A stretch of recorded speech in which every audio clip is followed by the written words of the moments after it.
Perempuan berbaju hijau panjang berdiri di ambang pintu. Wajahnya tidak jelas. Rambut panjangnya terurai dan tampak berkilau di terpa sinar bulan. Matanya menatap tajam, tapi ada rasa damai di dalamnya. Tidak ada yang tahu siapa dia. Tapi semua TKW yang melihatnya langsung merasa tenang. Perempuan itu tidak berbicara, ia hanya melambaikan tangan. Dan rantai besi yang mengikat kaki beberapa TKW langsung patah seperti dipotong halus. Satu persatu, mereka dituntun luar gudang. Ranti berada paling belakang. Sebelum keluar, ia sempat menoleh. Perempuan itu menatapnya dan tersenyum, lalu menghilang. Keesokan harinya, media sosial dihebohkan dengan sebuah video amatir yang diunggah oleh seorang warga lokal. Dalam video itu, tampak puluhan perempuan Indonesia berjalan tanpa alas kaki menuju jalan besar sambil menangis, saling berpelukan. Polisi Kamboja datang, tapi tak satu pun dari mereka yang bisa menjelaskan apa yang sebenarnya terjadi. Gudang itu kosong. Semua penjaga ditemukan dalam kondisi tak sadarkan diri, seperti terkena serangan jantung ringan serentak.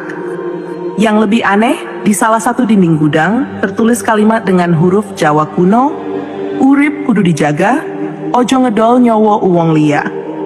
Hidup harus dijaga, jangan menjual nyawa orang lain. Netizen geger. Akun-akun TikTok dan Instagram penuh dengan teori.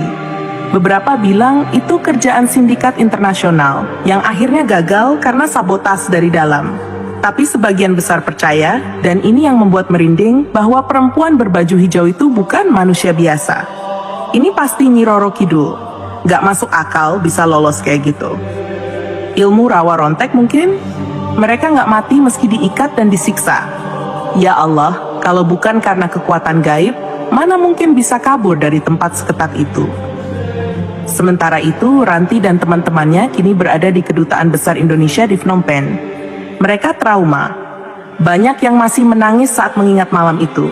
Tapi semua bersyukur karena masih hidup. Saat diwawancarai wartawan, Ranti hanya berkata satu kalimat. Saya nggak tahu siapa yang selamatin kami. Tapi dia bukan manusia biasa. Saya yakin dia dari Laut Selatan. Misteri di balik penyelamatan ajaib.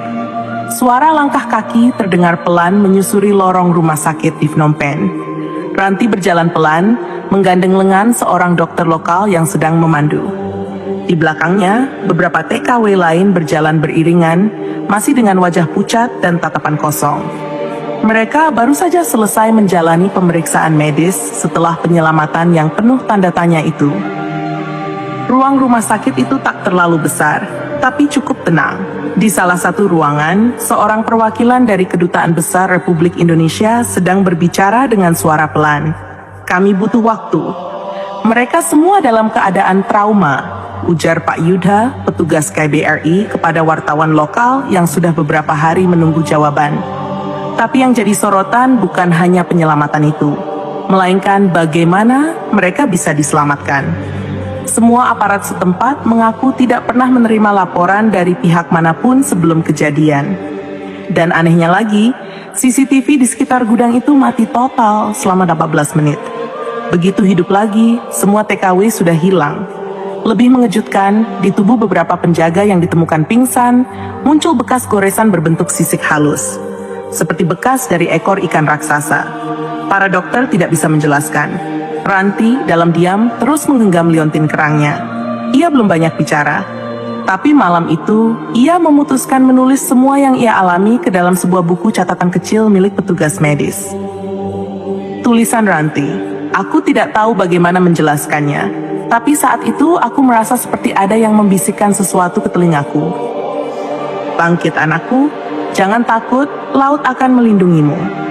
Aku merasa hangat meski di sekelilingku dingin dan gelap. Aku merasa seperti ditarik dibungkus angin, tapi tidak menakutkan. Semua rantai lepas, semua penjaga tumbang. Dan saat aku melihat sosok itu, wanita berbaju hijau dengan rambut panjang terurai,